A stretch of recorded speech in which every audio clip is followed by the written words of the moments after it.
That's not normal. Look, Clark, nothing with you is exactly normal, but I wouldn't call sneezing today's headline. You don't understand. You what? Grab a tissue and get over it.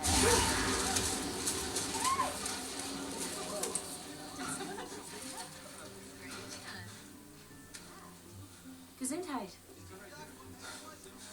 I tried to warn you. I've come down with some sort of cold. And become a walking air cannon. Clark, let's get you out of here before we blow it. At least I was able to cover half my face that time this morning. I blew the barn door halfway across Lowell County. It almost hit Lois. Lois as in Lane?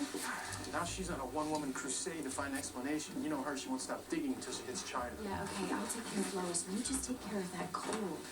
We have enough natural disasters around here without having to worry about Hurricane Clark looming off the coast. No.